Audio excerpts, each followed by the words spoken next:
this is Trish with Peregrine Designs. I wanted to kind of talk you through something really strange that I'm doing. I was making glitter tutus out of glitter tulle, and they're really, really cute. But golly, the glitter was amazing. I mean, it's in the dog's eyebrows. It's all over me. It's all over my husband. It was pretty funny. But it dawned on me that I probably had inhaled about 6 pounds of glitter, which was funny, but not probably so funny. And I figured that if I made a nice face mask that would help mitigate that, that would be a smart move, and I could go ahead and do my glitter tutus with abandon. And then now, this is February 2020, and now we're facing the coronavirus and just flu and cold season as it is. And I'm making face masks, and I wanted to show you how I made the face masks, and I wanted to also show you how to craft the pattern, draft the pattern, not terribly difficult to do, and the concept of a face mask. Now I will do a disclaimer. These face masks are awesome for glitter. There's no question about that. Will they stop the coronavirus? No, the micron, I think the coronavirus, the size of the molecule, although it's a big virus, all things considered, it's still small enough where it probably will not pass through a face mask. The beauty, though, about this is that this is great to keep you from touching your face. And apparently touching your face and your nose, we do it like 20 times an hour. Hard to believe, but that's what they say. And that's probably true. And so being able to stop touching your nose and touching your mouth with your hands is probably a big advantage. I also can't help but believe that when you're wearing a face mask that you're not feeling well and you've got a cold, you've got the flu, it's really helpful for your family around you so that when you do have a cough attack or you do have a sneeze, you capture a lot of it in the face mask. Can you wear this when you're working in industrial environment like with high-end dust? No, this is not this kind of a mask. You're going to have to go with a highly rated like N95 mask. You can't do that. Can you wear it when you're working? My girlfriend's a potter. Can you wear it when you're doing pottery and you have pottery dust? Nope. And no volatile chemicals. You got to steer clear of that. You're going to have a specific mask for that. But for keeping you from touching your nose and your mouth with your hands, this is a pretty good deal, and it works great with glitter. So let me show you how to work a couple masks. I bought a mask and I didn't like it because I thought it was too small and I didn't think it was well designed enough. So I made a mask. This is for my daughter-in-law. I think this is really cute. This one is a really nice one because this one goes around your ears, and it has a pony bead, and it has a tubing here to kind of keep the elastic. So I like this technique a lot. This works well with women because it doesn't grab your hair so much. My husband liked this kind of a mask where he had strings, and that works too, and I'm going to show you how to do this. The size that I'm going to show you how to do is for an adult size, so it fits me, it fits my husband. So it's big enough, it's plenty big, and then it's got a nice form where I don't have a ton of pockets open, so I like the form fit of it. And then the other one was just one that goes around your ears, but this doesn't have a pony bead. This is not the best kind.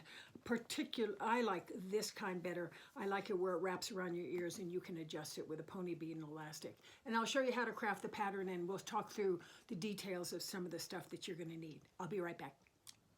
Okay, this is some of the stuff that I think that you're gonna need. If you're gonna do this kind of a mask and everything, this is gonna require elastic that goes around your ears. The elastic that I used, this was stuff in my stash. I think this is 3/8 inch. It's a little larger than a 1/4 inch. I think a 1/4 inch elastic would be fine. This just happens to be what I had in my stash. And as I draft up the pattern, I'll tell you how much elastic that you're going to need. I'll also tell you how many of these you can get out of a fat quarter. You'll also need, to me, you're going to need two things. You're going to need tubing, and you're going to need a pony bead. The pony beads, you can literally buy 1,000 pony beads for like $6 on Amazon. I didn't need 1,000. I just needed just enough.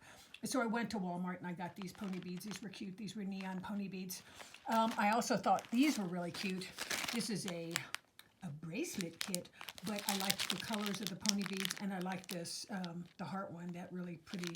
I really thought that was really cute.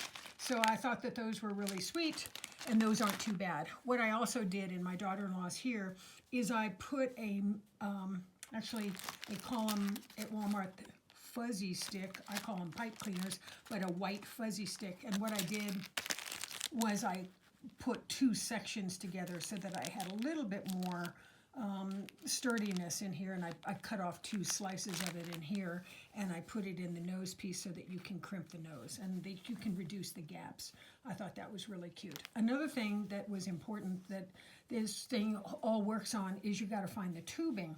Now, what I did was in another project, I was making a purse, and I needed tubing to make the handle, and so I ended up buying 1/4 inch. This is 1/4 inch and 20-foot long tubing at Lowe's, and this is clear vinyl tubing. You can get this where the plumbing supplies are, but 1/4 inch works because it has the diameter, it has the opening big enough for you to go ahead and pull that elastic through. How do you pull it through? The only thing that's going to be weird for you to pull it through is you're going to need, these are just hugely helpful. These are forceps, or I guess you could call them hemostats if you take a look on Amazon, or you might find them in a medical supply place. But these will crimp, and these will really grab your, your elastic. That'll really grab your elastic to pull it through that tubing. So you're going to need something, and I'm afraid you're going to. This is the gold standard here.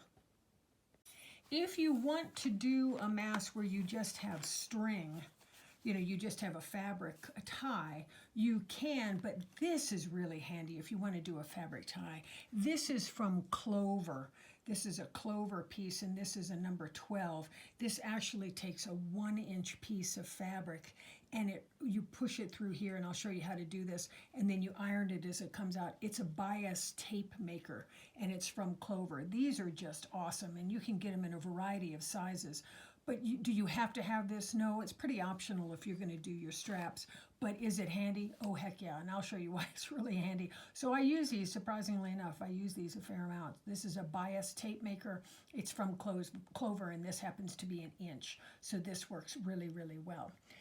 Let's see, what have I told you? Oh, because the mask is designed for a nose and a chin, I always like to designate the top of the mask, because that's the nose piece and that's where the chin goes, because it's slightly different. Your nose is generally not as deep and as wide, or as your chin is. So I'll always put kind of something on here. This is just a piece of fabric that designates the top. You can also use something really cute. This is from Joann's. This is just elastic. This is stretch elastic, and I just cut little pieces of it off so that I have a little piece right in here so that I can designate that as the top of the mask. I think I've covered everything. The next thing that we're going to do, we talk pony beads, the next thing we're going to do is what I'm going to show you is how big and how wide to make your pattern. That's next. Before we get 3 feet into making the pattern, I wanted to briefly go over how much fabric you're going to need. 1 fat quarter, and most of you understand what a fat quarter is. You get them in the sewing stores. But 1 fat quarter will make 3 outsides. So you've got 3 outsides that will go with 1 fat quarter. You also, if you're doing the inside, you'll have a lining on the inside, and 1 fat quarter will give you a lining for 3 masks. So a fat quarter for the fashion outside, a fat quarter for the lining on the inside. Now, if you wanted to do a little bit more tight weave, I think that's a good idea. A tight weave fabric for the inside helps, it's a tighter weave. It makes it more difficult. It's a little bit more protection for the size that you're trying to protect from. Glitter, no problem, but if you've got the flu, that's helpful to have a tighter weave on the inside. What's a tight weave? Drapery lining is a tight weave fabric. Muslin is not tight weave, but drapery lining is very tight weave. So if you want to make this a little bit more, not structural, but a little tighter, a little bit more difficult for when you sneeze, for your sneeze particles to come out of your mask, a tighter weave is not a bad idea. So you can use drapery lining for that. If you are going to do straps, okay, I can get 3 outsides from 1 fat quarter. I don't have enough of this fashion fabric to make the straps. So if you're going to do straps, you're going to need 1 fat quarter will do 3 outsides, 1 fat quarter will do 3 insides, and then what I did is I took another fat quarter in a complement and I did my strapping. You're going to need a 3rd or a 2nd fashion fabric to do your strapping. Okay, here is a piece of muslin that I'm going to use to craft my master pattern, okay? This piece is 12.5 inches long this way, and I've highlighted it up here. It's 12.5 this way, and it's 8.25 this way, okay? And then what I've done is I put it on the fold, and I've ironed it. And so this is the fold, and this is the raw edge. So it's still 8.25. You still have it on that way, but your 12.5 is now 6.25, 6.25 wide, because that's what your pattern is going to be. On this pattern, go ahead and right here, this is your fold, okay? This is your raw edge, this is your fold.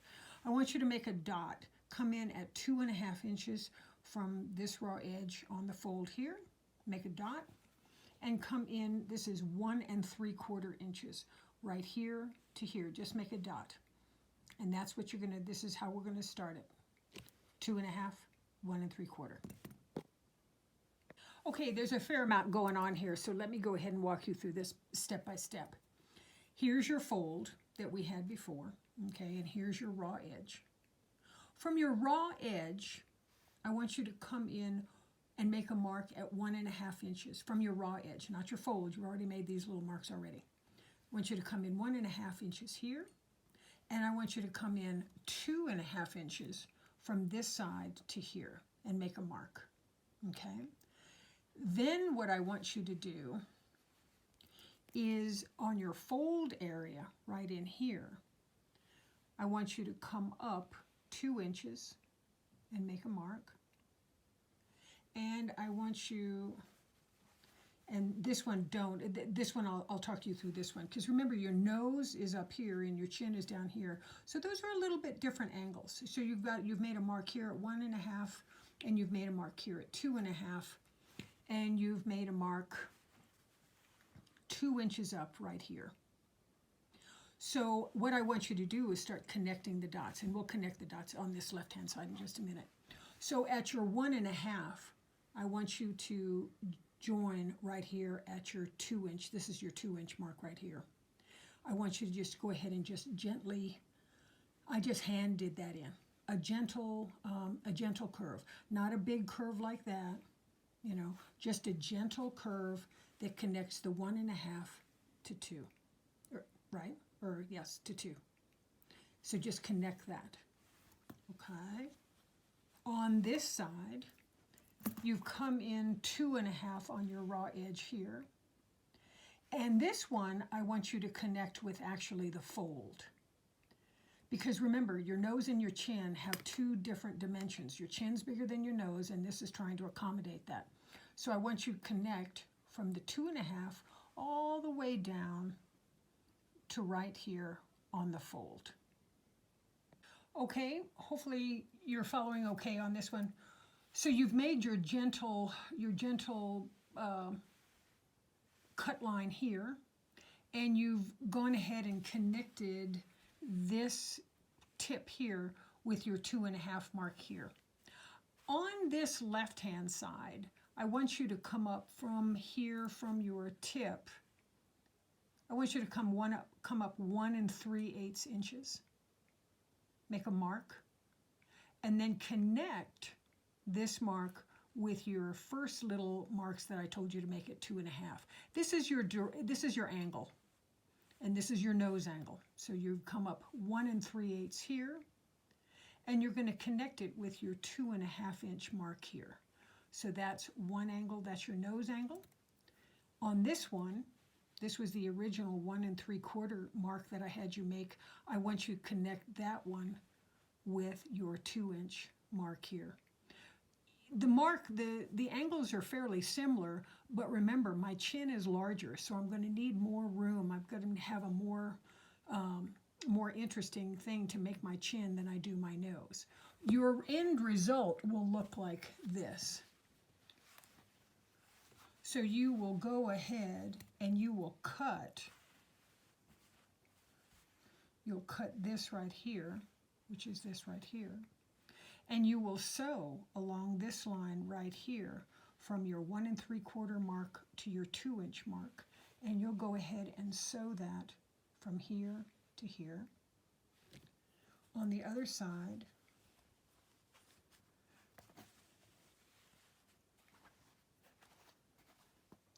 you're going to go ahead and cut this right here that I've done here.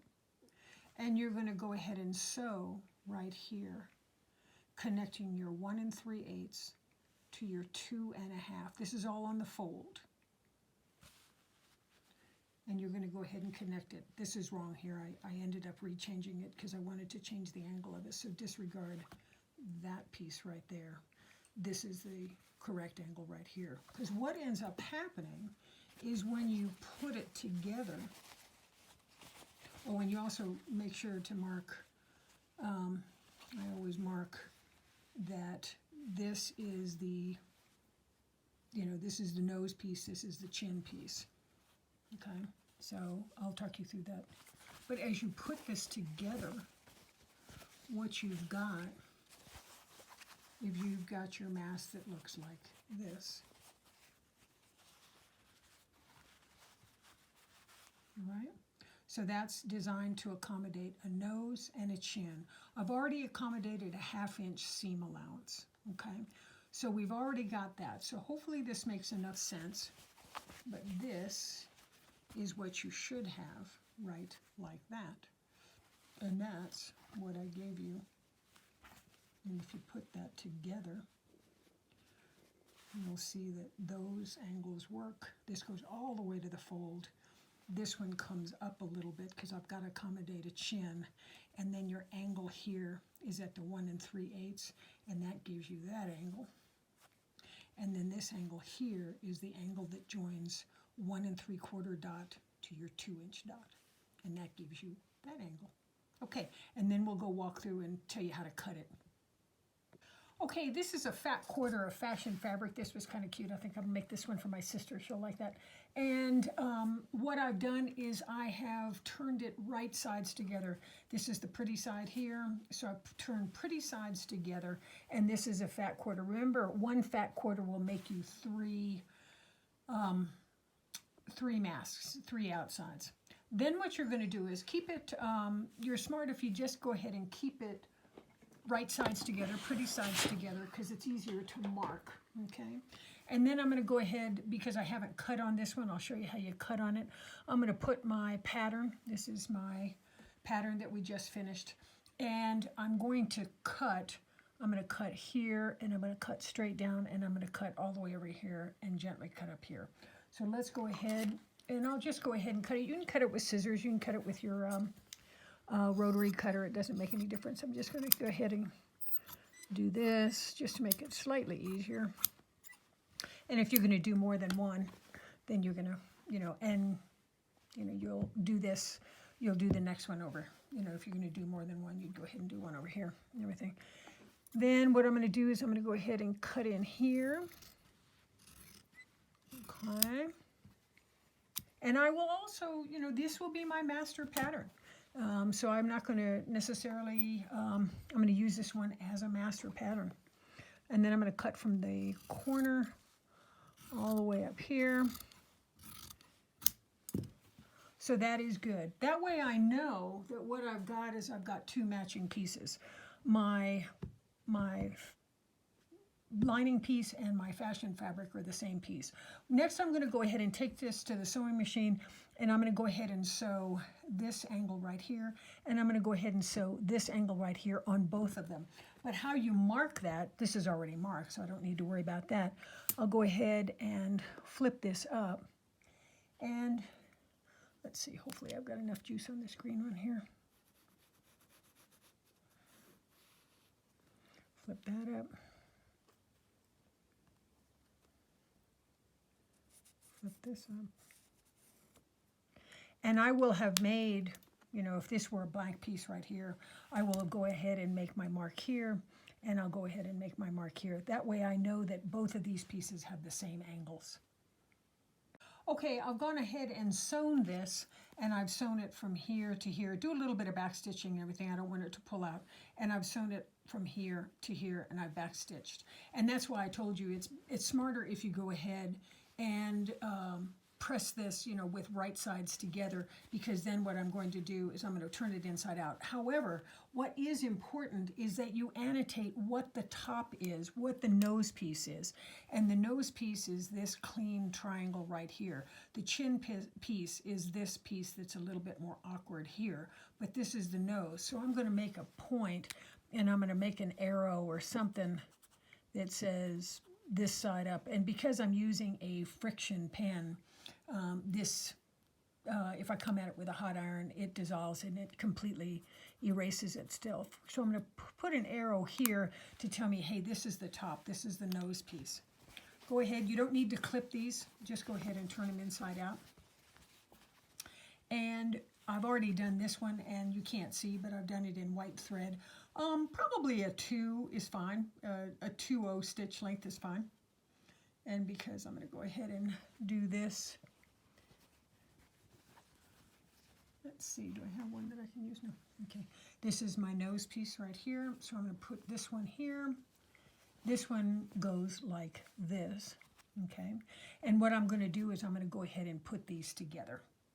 Okay, this is my fashion outside. This is the arrow. There's a little arrow here that say, hey, this direction is up. This is the wrong side of the mask. This is the wrong side. This is the pretty side. This is the wrong side.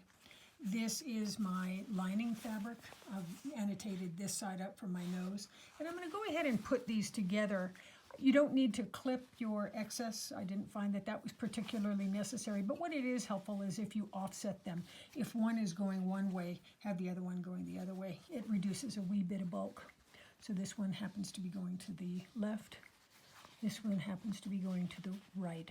So what you're going to see, and I'll use a wonder clip here to hold it, is you will see the pretty side of your mask, and you will see the pretty side of your mask. So the wrong sides of your fabrics are together. Does that make sense? Because that's what you want to see. This one here is going to this way, and I'm going to make the lining go the other direction. That's why, because you cut them together, you should have pretty good, they should hold up and they should join up nicely. And I've offset them. You can see how I've offset them so that I reduce a wee bit of the bulk. What that I'm going to do next, and if you don't have a serger, you can go ahead and you can use a zigzag is fine. But what I'm going to do is I'm going to join these together, okay?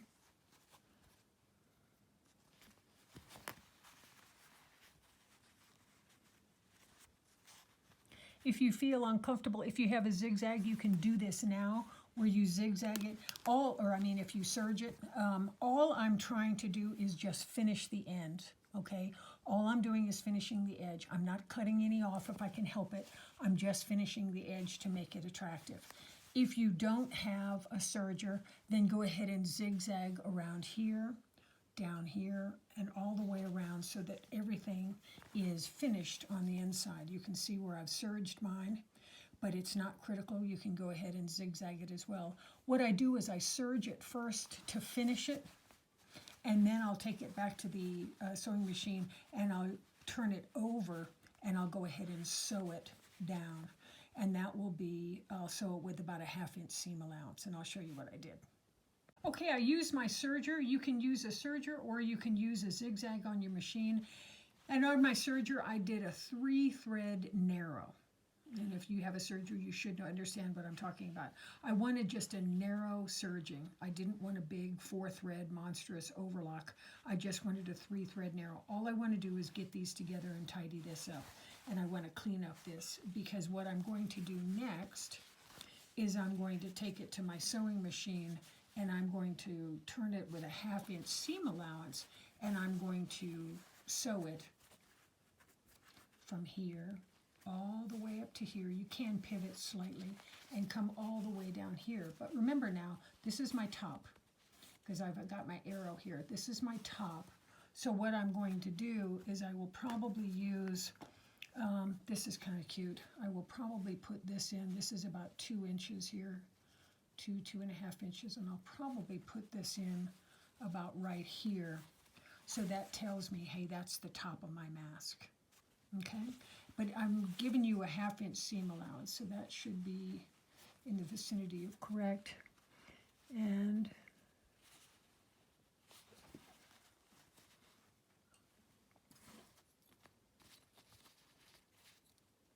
okay, so this way it's going to get sewn from the left-hand side, and you don't have to pin it. I just am pinning it just so that you can visualize what I've done. And then I sew my top first because that's the one I don't want to forget. I do want to annotate that, hey, that's the top. And so I'll go ahead and sew down here. Don't sew here yet. This is going to be your elastic take up or your straps. And then you're going to go ahead and do the same on the bottom. Okay, and you're going to sew the same on the bottom. And I'll be, 2.5 is fine. This is not real. Oh, if you wanted to, you can use your Mr. Fuzzy stick.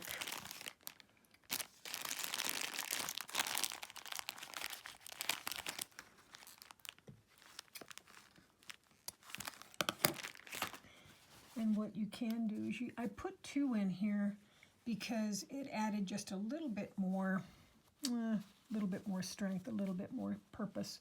And you can put that like that. I put that right in the center. I don't think they're really going anywhere. I guess you could do a slight sewing right here or a sewing right here to kind of keep them in line, but I didn't sense that they were going to really move around very much. Nice thing about this kind of mask is it's washable. So I put these in roughly in center. Okay, and so I'm going to go ahead and sew, and then I'm going to sew on the bottom, and I'll show you what it looks like. Okay, I've sewn that together, and I put in those fuzzy sticks, those pipe cleaners, and I put them, you know, roughly in the center of the nose piece so that they can crimp a little bit. I've also annotated the top by putting a piece of fabric or a piece of something that will annotate that that's the top of the mask, because it's slightly different. As you can tell, the chin is longer than the nose, and so I've got to accommodate for a bigger chin. You don't have to serge it. Serging it is nice, but it's not critical. You can just go ahead and zigzag it, and that would be perfectly fine as well, and everything. And then the nice thing is that when you cut the lining and the fashion fabric together as one, like we did up there, that means that these are going to line up nicely, and I won't have a real big disconnect with these two lining up. And remember, the fashion outside, the wrong sides are together. The wrong sides of your lining and your fashion fabric are together, and that's what gives it this. Now we're going to go into how do we want to finish this, and what are our cuts, and how do you want to finish this, and how does this work? Let me show you in just a minute. I went ahead and ironed this over. And what is this allowance here? A 1/2 inch, maybe a little bit more than a 1/2 inch allowance. I went ahead and ironed this over on both sides, okay? And you can iron this out a little bit. You can, if you wanted to iron it, you could. I don't think it's real critical. So I ironed this over, okay? Now I'm going to go ahead and show you how to do the one that I like, I think, the most, and that's the over-the-ear elastic. And this is why you're going to need those hemostats, or that, your hemostat, could be forceps, but whatever. This is a curved hemostat, okay? What I'm going to do is, no big surprise, I'm going to use orange pony beads. I'm going to use the orange. It's pretty predictable. And then what I also did was on my tubing, here's my tubing that I showed you, I cut literally, I cut about a 3/8 inch piece of tubing, and you can just cut it with your scissor. and it cut about 3/8 of an inch. Not much, you don't need much, but so a lot of tubing will go a long way. But I use that tubing when I make a particular kind of purse. It takes that kind of a tubing. So what I'm going to do is you take your poly bead here, okay, and kind of make sure open it. Oh, doggone it. Open it and grab it here, and then just grab it through, okay? These elastic is cut at 12 inches. This is a 12-inch piece of elastic, so this is cut at 12 inches natural, not stretched, just 12 inches, okay? So you have 2 pieces at 12 inches. You may adjust this a little bit, but that gives me, you know, this goes over your ear probably about like that, so it gives you a little extra room. You might be able to adjust it down to about 11 inches, but I find 12 inches is about right. So this is negotiable. Then what I do is I've got my, let me put my bead on the other one. Nice thing about the pony beads is they've got a large eye here. So that goes through. The hemostat works really well. Pony beads are not your problem. Tubing is your problem. So here is your tubing, and it's just a really small piece of tubing. So I'm going to go ahead and put my hemostat in the tubing like this, and grab. Problem is you've got to do both sides. That's where you get into more excitement here, is both sides need to be grabbed with your hemostat. If you use 1/4 inch elastic, that may be better. That may work just slightly better. So I'm going to kind of grab it just at the tip. And you'll have to manhandle this thing a little bit. So that's the nice thing, because this locks, I can really grab it tightly. And so I'm going to go ahead and try to get, that worked really well. You know, if you didn't have that, but she locks on me. You know, this is all locky. So I'm sorry, you're just going to have to, unless you can figure out a better way to do it, but I cannot. The hemostat just works too easy for me. So I'm going to go ahead and bring this up a little bit, just to get it out of my way. And I'm going to try hard not to have this thing roll on me. I kind of like it to be like that, if I can help it from rolling. Okay, do the same with the next one. What the pony bead does is it makes it so that your tubing doesn't fly off. You know, the pony bead is a barrier to that. So I'm going to put it just on the tip, just like that. I'm going to crimp it down, and I'm going to pull it through.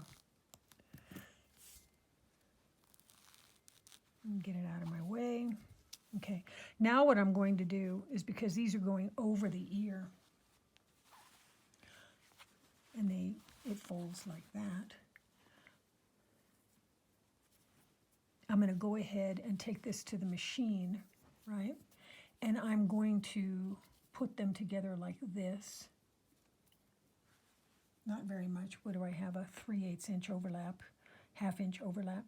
And I'm going to sew a fairly tight zigzag down there. So this is now one piece of, this is one piece of elastic. And I'm going to go ahead, like I said, put it together, try not to twist it. Put it together like this. Put it together like this.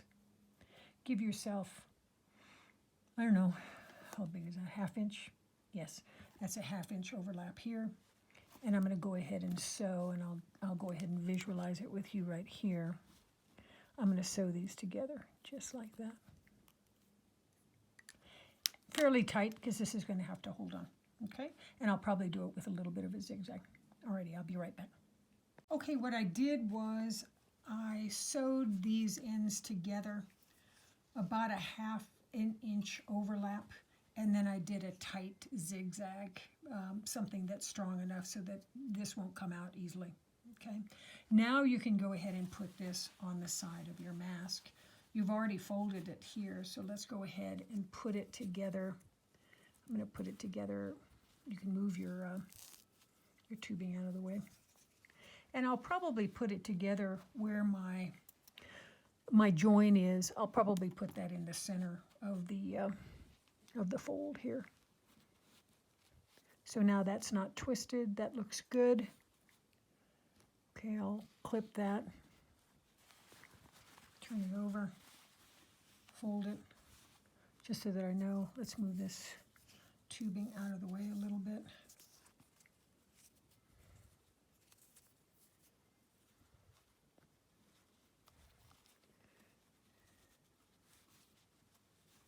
Okay, so that's going to work nicely.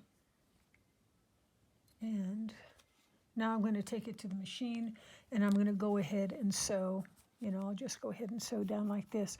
If you want to secure so that this doesn't push in and out, you know, doesn't do anything, you could go ahead and do just a quick sew down there to secure this elastic so that she won't, you know, the elastics, I always use the word she's, it will not pull away. But I'm going to go ahead and do it from here, backstitch, come down here, backstitch, and then I may just do a cross mark here. If you want to use exact thread, I would use orange thread in my bobbin so that I have an orange thread right here, but I'm not particularly, I think the white is okay on this one. If it were a darker color, I'd probably use a more exact match.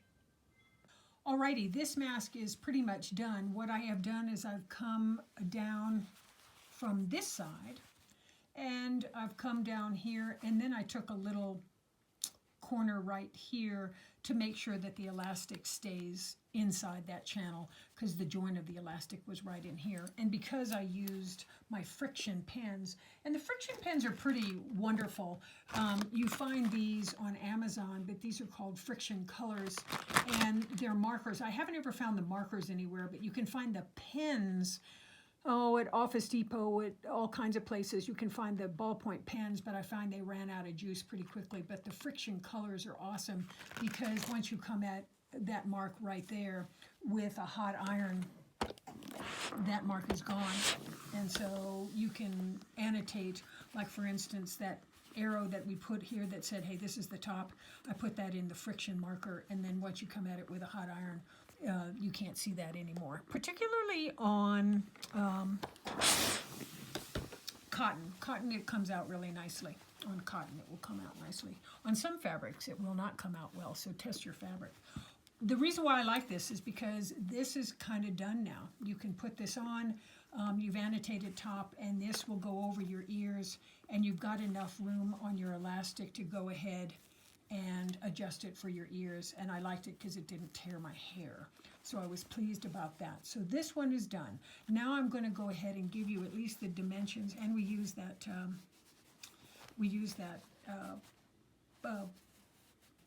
fuzzy stick. We use the fuzzy stick, so now you've got a little bit of a nose crimping ability. Now I'm going to go ahead and tell you how to do, if you wanted to do strapping, how you would do the strapping. Okay, let me scare you to death and let me put this thing on so you can see what this looks like. It goes over my nose. You know the nose is up. It goes behind my ears, my big floppy ears. The reason why I like it is because it's tall enough, and I've got that nose crimp that I can go ahead and crimp the nose a little bit. I find that because we accommodated a larger chin, that it goes, you can see how it goes into the chin. So there's not a lot of gapping. And, you know, as I breathe in, you know, you do get a little bit of, because I have 2 layers of fabric, you do get a little bit of vacuum, and that's good. But I don't have a ton of ear opening. It's not perfect. It will not, like I said, it will not fix the coronavirus. The coronavirus is a small enough molecule that I don't think that this will be, this is not a government standard mask. This is not an N95 or whatever it's called. But it will stop you from touching your nose and touching your mouth. So I think that that's a good deal. Now what I want to do is I'm going to show you how to do the strapping. Okay, what I've got here is just a demo here. This is a fat quarter, and a fat quarter is a quarter of a yard, but they call it a fat quarter because what they've done is they've cut it 18 inches wide. So they've cut it half a yard wide, but only 22-ish inches long. So it's a better way to cut fabric because it's more useful fabric. So it's 18 wide by 22-ish long. Depends on how big the fabric is. Normally quilting fabric is 44 inches, so that would roughly equate to 22 long.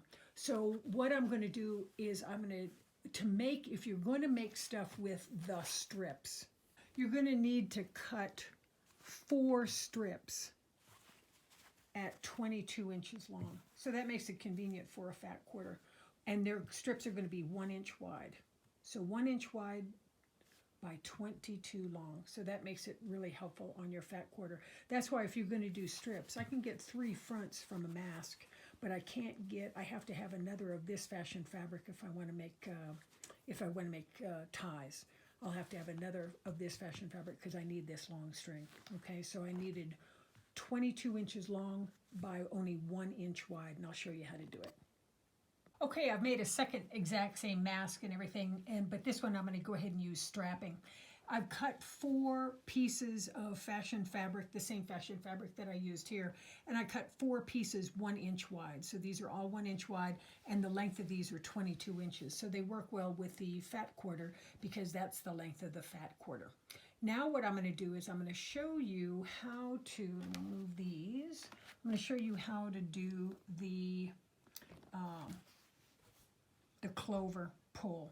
Okay, let me go ahead and get that started. My recommendation is when you make these, make each one independently. My initial idea was to go ahead and join them together, and then I'd have one long piece. But the problem with that is when you join them together and you decide, let's say you decide you want to do the tubing technique, the tubing won't go over this join. The join is too thick and too hard. So don't, I know the inclination is to make one long piece, but this join here becomes a real problem when you've got tubing. It won't work well. So you got to do each one independently. Let me show you how to do it. You've got your clover bias tape maker, and this is a size 12, and this is for an inch piece. I guess the inch is right in here. And you're going to put it in. This is the wrong side of your fabric here. This is the correct side. This is the right side. This is the wrong side. You're going to put it in wrong side. You can lift that up. And you're going to go ahead and put it in through this slat. You've got a little slat right here, a little slit. I'm going to go ahead and do it, and I'll use a pin. Shove that in there. Put your pin in here. See if I can't pull that out a little bit because it's close, but it's not quite out yet. Yeah, there we go. Okay. What that does is what you can see is see how beautifully that works? It automatically folds that fabric. So what you can do is you can take your iron, hold it tight against this, and then just do this.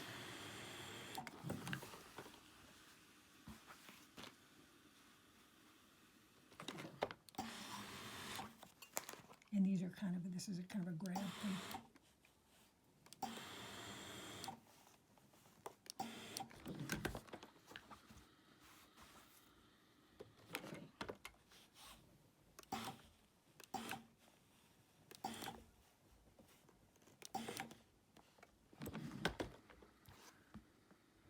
This is the Rowenta 8520. I did a review on this one. This is a really great iron. This is super iron. It has serious steam. Okay, so this is how you've done it. This is why this thing's really handy. And then what you can do, fold it over this way and finish this.